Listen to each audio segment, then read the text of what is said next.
Welcome to your YouTube channel the physics wave and my name is Hemant Kumar. आज हम बात करेंगे मैग्नेटिक इफेक्ट ऑफ करंट का lecture number 6, जिसमें हम बात करेंगे हमारा इम्पोर्टेंट टॉपिक था सोलिनॉइड। जैसा कि लास्ट वीडियो में हमने पढ़ा था amperes circuit law with its one application. ठीक है, ये उसकी सेकंड एप्लीकेशन है सोलिनॉइड की। चलिए सबसे पहले अगर हम बात करें डेफिनेशन की कि सोलिनॉइड होता क्या है, तो solenoid consist of a insulated long wire। ये आपके पास जो सोलिनॉइड है वो क्या कंसिस्ट करता है? सबसे पहले इंसुलेटेड लॉन्ग वायर जो कि क्लोजली वाउंड होगी। वाउंड मतलब कि ऐसे घूमी हुई है, ठीक है, इन फॉर्म ऑफ हेलिक्स। हेलिक्स क्या होता है आपके पास? स्प्रिंग शेप होते हैं जो आपके पास, उसको हम हेलिक्स फॉर्म बोलते हैं। तो सोलिनॉइड क्या होता है? आपके पास इंसुलेटिंग लॉन्ग कॉपर वायर है जो क्लोजली है bound in form of helix. And एक कंडीशन भी होती है इसके अंदर, its length is very large as compare to its diameter बोल दो या रेडियस बोल दो। क्लियर है? ये आपके पास क्या होता है? एक सोलिनॉइड होगा। अगर मैं डायग्राम की बात करूं तो हमने क्या किया, एक कॉपर वायर, हमने एक वायर इंसुलेटिंग वायर उसका से हमने वाउंड किया। ये आपके पास क्या हो गया? ये है आपके पास सोलिनॉइड। क्लियर है? चलिए ये डायग्राम है सोलिनॉइड का। इसको आप चाहो तो बैटरी से भी आप इसको कनेक्ट कर सकते हो नीचे से। यहाँ पे मैंने इसको क्या लगा दिया, इतनी लगा दी, ये मैंने बैटरी। क्लियर है? तो ये आपके पास सोलिनॉइड हो गया। अब फिलहाल डेफिनेशन की बात करें, अब उसके बाद हम नेक्स्ट टॉपिक में देखेंगे कि इसके अंदर मैग्नेटिक फील्ड कैसे प्रोड्यूस होता है। अगर हम डायग्राम की बात करें, अगर आपको दिखाएं कि रेस्टिंग होता है, तो देखो हमारे पास एक वायर है और मैंने वायर को शेप देने के लिए नीचे मार्कर को यूज किया, पेन को, और इस तरह से देखो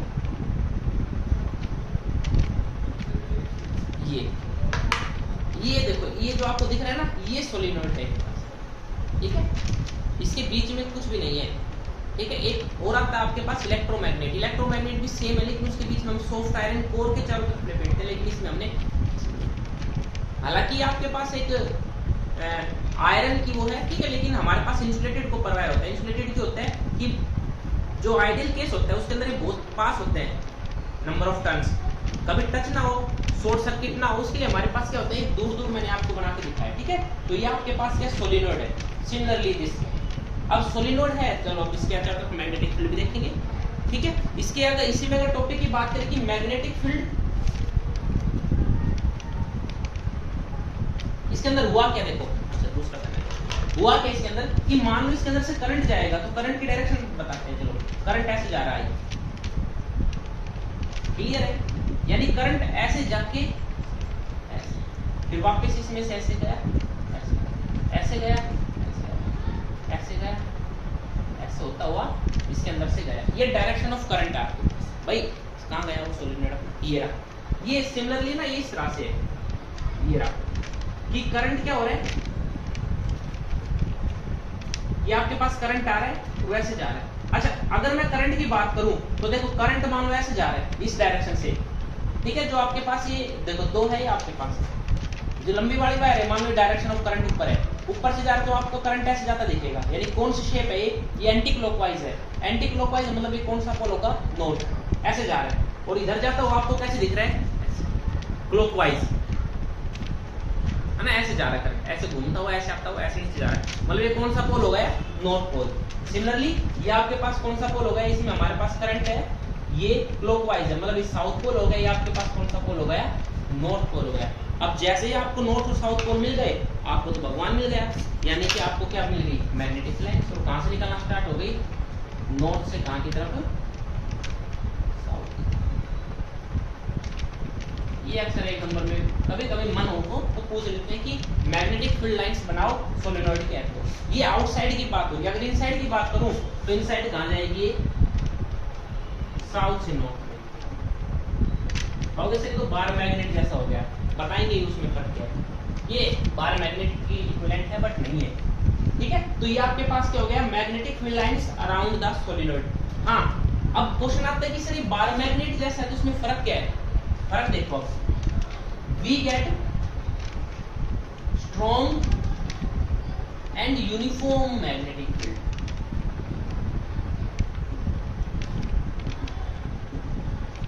लाइंस इनसाइड द सोलिनॉइड।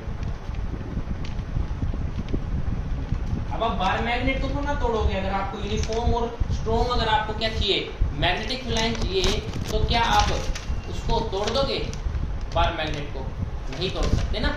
तो ये हमारे पास फर्क है, इसके अंदर हम कोई भी यूज जो हमारे पास सैंपल वगैरह यूज कर रहे हैं वो अंदर यूज कर सकते हैं। बात number 2, outside the magnet solenoid magnetic field is very weak.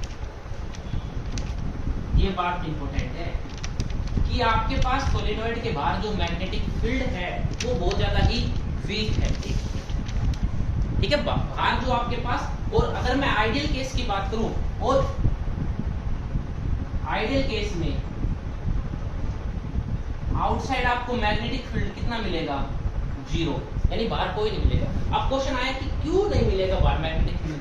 देखो है तो सही आपके पास बाहर लाइन है, तो फिर 0 कैसे हो गया?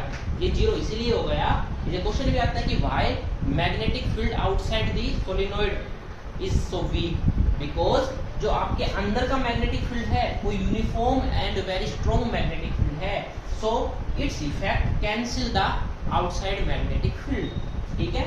यानी कि inside magnetic field cancel the effect of outside the solenoid, ठीक है। यानी बाहर के मैग्नेटिक फील्ड का इफेक्ट को कम करते, क्योंकि अंदर बहुत ज्यादा पावरफुल आपके पास क्या है, मैग्नेटिक फील्ड लाइंस है, अपोजिट डायरेक्शन में है, तो ये क्या कर देगी आपके पास है, बाहर मैग्नेटिक फील्ड को 0 रखेगी। 0 नहीं तो आप बोल सकते हो बहुत ज्यादा वीक रखेगी। तो ये है आपके पास सोलिनॉइड का एक, अगर मैं इसको बनाना चाहूँ 3D में, हालांकि पॉसिबल नहीं है, तो हम इसको ऐसे बना देते हैं। समझ रहे हैं इस चीज को कि भाई अगर मैंने, अब ये है मान लो आपके पास, आपको देखने में क्या लग रहा है कि जो मैग्नेटिक फील्ड लाइन है ना वो बाहर से अंदर गई, अंदर से बाहर गई, मतलब कि वो ऐसे लिपटी हुई है, यानी यहां से अंदर जा रही है, ठीक है, अंदर, यहां से बाहर निकल रही है, अंदर बाहर ऐसे, ठीक है। देखो इसको अगर जोड़े थोड़ा बहुत, कोशिश कर रहे हैं कि आप समझो इस चीज को, अंदर, इस फिर यहां से बाहर आ गई, ये ऐसे अंदर गई, फिर बाहर आई, फिर अंदर, फिर यहां से बाहर आई, फिर अंदर, इस तरह से मैग्नेटिक फील्ड है, यानी कि आपको देखने में इस तरह से मिल रहा है।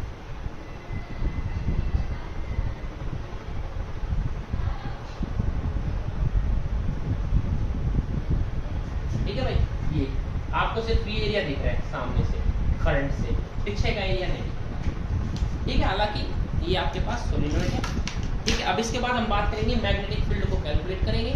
चलिए चलते हैं अगले टॉपिक पे। देखो प्रूफ की अगर बात करें कि हमें मैग्नेटिक फील्ड को कैलकुलेट करना है, ये जो डायग्राम है आपके आगे सोलिनॉइड है, ये उसी तरह जो मैंने आपको समझाया था कि सोलिनॉइड के अंदर मानना कि डॉट का मतलब होता है अंदर जाना, और आउट डाउनवर्ड डायरेक्शन होती है, डाउनवर्ड द पेज या डाउनवर्ड द बोर्ड, ये होती है अपवर्ड डायरेक्शन। तो यानी मैग्नेटिक फील्ड में ऐसे जाके वायर ऐसे अंदर जाके बाहर आ गई, ठीक है, क्लियर है, ठीक है। ये आपके पास अपवर्ड, ये आपके पास डाउनवर्ड, बाहर आके ऐसे अंदर जाके, यानी वायर ऐसे लिपटी हुई है, क्लियर है चीज। अब सीधी सी बात है, सोलिनॉइड है तो आपको अंदर क्या मिलेगा, मैग्नेटिक फील्ड मिलेगा, इसकी वैल्यू क्या होगी, चलिए इसको कैलकुलेट करेंगे। इसके अंदर हमें एक बात प्रूफ के लिए हमें क्या करना, हमने एक लूप बनाई, एम्पीरियन लूप जिसको हमने बोला, क्योंकि आपको पता है कि एम्पियर सर्किट लोग क्या बोलते हैं, एम्पीरियन लूप होनी चाहिए, पी क्यू आर और एस। ये आपके पास क्या हो गई, एक एम्पीरियन लूप हो गई, ठीक है, जिसकी लेंथ कितनी है, क्लियर है यहाँ तक। चलिए अब क्या लिखेंगे कि consider an solenoid and having uniform magnetic field B inside it, clear है। Consider an Amperian loop PQRS in between the solenoid,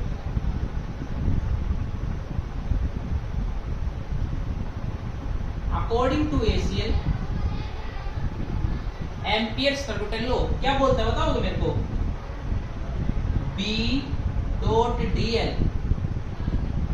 is equal to mu naught I का टोटल करंट जो आपके पास CP1 है, ठीक है, ये I है, clear है।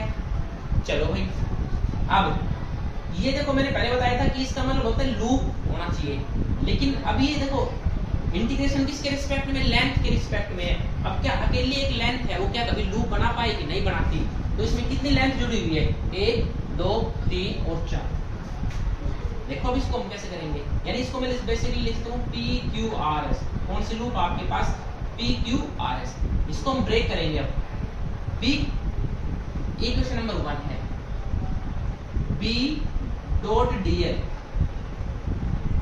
PQRS, तो कैसे लिखेंगे, सबसे पहले PQ, P से कहां चले Q तक चलेंगे, B डॉट dl प्लस में फिर कहां गए Q से कहां गए R, B डॉट dl, भाई क्योंकि एक लूप बन रही है, क्लोज सरफेस है, वो किससे बना हुआ है, 4 लाइनों से बना हुआ है, प्लस में R से S, B dot dl plus में S से P B dot dl is equal to mu naught I। यहाँ तक बात समझ में आया। अब देखो 1 बाय 1 इसको हम ओपन करेंगे। B डॉट dl, भैया P और Q कितना एंगल है, ये करंट भी इधर जा रहा है ना, B भी इधर है, मैग्नेटिक फील्ड और dl वेक्टर भी किधर है आपके पास, इधर ही है, तो आपके पास कितना हो गया B dl cos 0, किसके में आ गए P से Q का, प्लस Q से R, देखो Q से R एंगल कितना है 90, Q से R B dl cos 90, plus में ये एंगल कितना है 180, बट एक चीज है बाहर मैग्नेटिक फील्ड कितना है 0 है, तो इसको इसलिए हम फिलहाल ऐसे लिख देते हैं,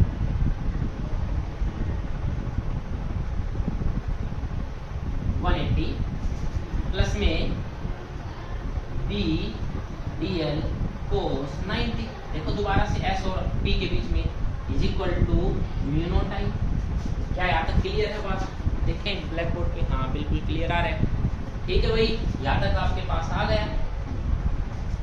अब cos 0 कितना होता है 1 होता है ना, तो क्या लिखूंगा मैं इसको B इंटीग्रेशन ऑफ P से Q, किसका dl का, cos 1 cos 0 कितना हो गया 1, प्लस में cos 90 0,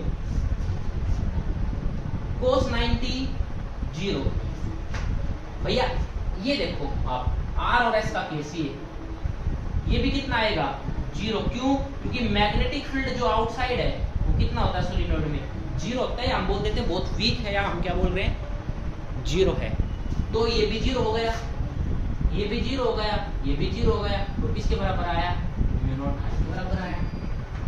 क्लियर है, ऊपर का थोड़ा रब कर देते हैं इसको, ठीक है, यहां तक एक बार आप छाप दो, उसके बाद चलिए, यानी आपको क्या मिला, और dl का इंटीग्रेशन क्या होगा L, तो क्या लिखूंगा इसको B L is equal to mu naught I, और बी की वैल्यू क्या आई, म्यू नॉट आई अपॉन में एल।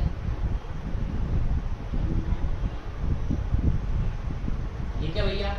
अब यहाँ पे एक चीज और, इफ एन क्या है, इक्वेशन नंबर 2, इफ एन क्या है, number of turns per unit length,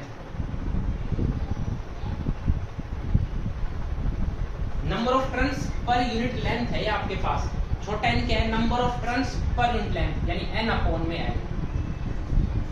N क्या है, total number of turns per unit length, total number of length, यानी आपके पास क्या आएगा, इस चीज को याद रखना, एन आपके पास क्या है, एन अपॉन में एल। यहाँ पे बड़ा एन क्या है, नंबर ऑफ टर्न्स, यानी total number of turns.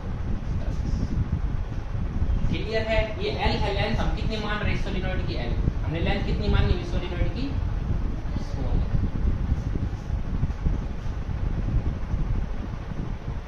Clear है यहाँ तक, क्लियर है। चलो इसको हटाई देना, ठीक है भाई। चलो अब नीचे का भी रख करते हैं इसको।